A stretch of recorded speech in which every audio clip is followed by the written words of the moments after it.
Hi everyone, welcome to our Facebook page. Remove some white glue in a container. Now dab this jute rope on the top of it. Take a balloon and roll the jute rope on the top of the balloon over and over again. Now pop the balloon out and look, your beautiful light is ready.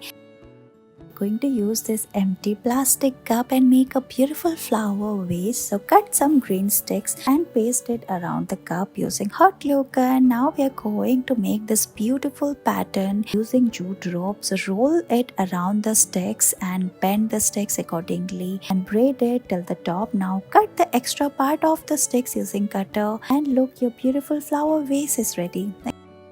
Let's use these plastic lids. Cover it using jute fabric. Now paste green sticks around it using hot glue gun. Similar way, cover it at the top using this beautiful floral fabric. Now we are going to braid this jute rope around those sticks. Bend it accordingly according to the basket. Now braid it till the top. Cut the extra part of the sticks and paste this beautiful lace for more decoration. Put some pearls for the handle. Cover the handle as well. Paste the jute rope using double-sided tape, paste bow, and look, your beautiful baskets are ready.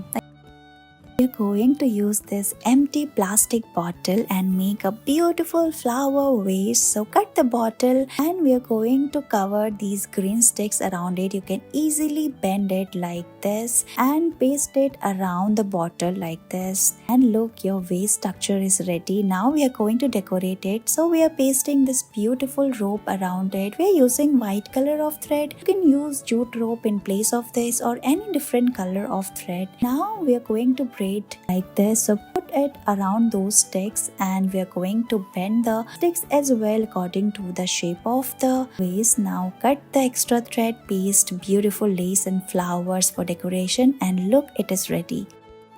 Let's use this empty plastic container. So mark line on it and cut till the line. You will get this shape. Now we are going to cover it using these beautiful fabrics. Put this cardboard on the top of it and then cut it further for more strength. Now we are going to cover it from its bottom side as well and paste these green sticks around it using hot glue gun like we are doing here, and cover it as well using this jute fabric from the base like this. Pull it upwards. Now we are also adding this beautiful color of strip around it. Now take some jute rope and we are going to braid it till the top like this. Start pasting on the same time like this. We are also pasting the handles as well and roll the rope around the sticks like we're doing here, and look, your basket is ready. Cut the extra part and cover it using beautiful strips like this and lace as well. Cover the handles like we're doing here, and look at this beautiful basket, it's ready. Thank you so much for watching this video. Please